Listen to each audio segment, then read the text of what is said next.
सबसे पहले तो ये बहुत स्पष्ट हो गया है कि महाराष्ट्र में जो लॉ एंड ऑर्डर सिचुएशन है वो पूरी तरीके से चरमरा चुकी है। हम बार बार इस मुद्दे को उठा रहे हैं और मैंने तो ये कहा भी है, फरवरी 2024 से अगर हम देखेंगे, जहां एक पुलिस स्टेशन के अंदर फायरिंग हुई बीजेपी एमएलए और मिंडे सेना के लोगों में, फिर अभिषेक घुसालकर जी की डेथ हुई, जो मुंबई हाईकोर्ट ने निर्देश दिया मुंबई पुलिस को कि आप ये जांच नहीं करेंगे, hand it over to the CBI. कि आज तक पता नहीं चल पाया है क्या मोटिव था, कैसे था, कौन और तीसरा वहां पे था या नहीं पता, वो अब सीबीआई ने टेक ओवर किया है। फिर कुछ ही दिन पहले एनसीपी के अजीत पवार जी के ग्रुप के एक आदमी को बाइकला ईस्ट में स्टैब किया था और अब हमें ये दिख रहा है। तो स्पष्ट है कि यहाँ पे पूरा एक माहौल बना है लॉलेसनेस का। पहला पॉलिटिकल हत्या हुई है इस तरीके से कॉन्ट्रैक्ट किलिंग की, तो चरमरा गया है। इन्वेस्टिगेशन फ्री एंड फेयर होनी चाहिए। इन्वेस्टिगेशन में कौन जिम्मेदार है कि किसी ने लॉरेंस बिश्नोई ने आकर कह दिया कि वो जिम्मेदार है, डज नॉट बिकम कि फेस वैल्यू पे हम उनकी बात ले लें। इन्वेस्टिगेशन मैंने तो पहले दिन ही कहा था कि ये इन्वेस्टिगेशन सरकार से तो हो नहीं सकती है और सरकार पे से सबका भरोसा उठ चुका है। या तो सीबीआई को हैंड ओवर किया जाए या कोई जुडिशियल प्रोब हो जिससे पता चले सही सत्य और तथ्य क्या है और जनता के सामने आए। सबसे पहले तो ये बहुत स्पष्ट हो गया है कि महाराष्ट्र में जो लॉ एंड ऑर्डर सिचुएशन है वो पूरी तरीके से चरमरा चुकी है। हम बार बार इस मुद्दे को उठा रहे हैं और मैंने तो ये कहा भी है, फरवरी 2024 से अगर हम देखेंगे, जहां एक पुलिस स्टेशन के अंदर फायरिंग हुई बीजेपी एमएलए और मिंडे सेना के लोगों में, फिर अभिषेक घुसालकर जी की डेथ हुई, जो मुंबई हाईकोर्ट ने निर्देश दिया मुंबई पुलिस को कि आप ये जांच नहीं करेंगे, hand it over to the CBI. कि आज तक पता नहीं चल पाया है क्या मोटिव था, कैसे था, कौन और तीसरा वहां पे था या नहीं पता, वो अब सीबीआई ने टेक ओवर किया है।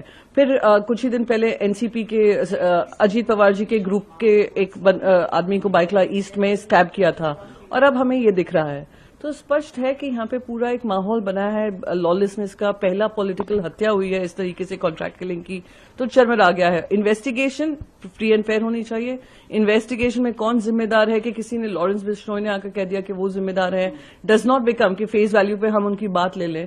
इन्वेस्टिगेशन मैंने तो पहले दिन ही कहा था कि ये इन्वेस्टिगेशन सरकार से तो हो नहीं सकती है और सरकार पे से सबका भरोसा उठ चुका है। या तो सीबीआई को हैंड ओवर किया जाए या कोई जुडिशियल प्रोब हो जिससे पता चले सही सत्य और तथ्य क्या है और जनता के सामने आए। सबसे पहले तो ये बहुत स्पष्ट हो गया है कि महाराष्ट्र में जो लॉ एंड ऑर्डर सिचुएशन है वो पूरी तरीके से चरमरा चुकी है।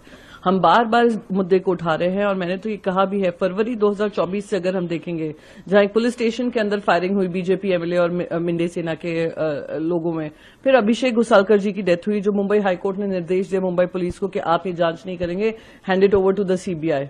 कि आज तक पता नहीं चल पाया है क्या मोटिव था, कैसे था, कौन और तीसरा वहां पे था या नहीं पता, वो अब सीबीआई ने टेक ओवर किया है। फिर कुछ ही दिन पहले एनसीपी के अजीत पवार जी के ग्रुप के एक आदमी को बाइकला ईस्ट में स्टैब किया था और अब हमें ये दिख रहा है।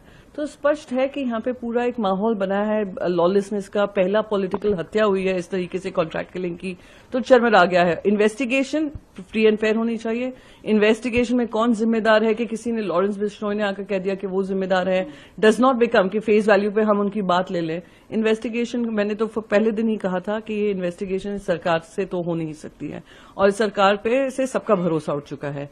या तो सीबीआई को हैंड ओवर किया जाए या कोई जुडिशियल प्रोब हो जिससे पता चले सही सत्य और तथ्य क्या है और जनता के सामने आए।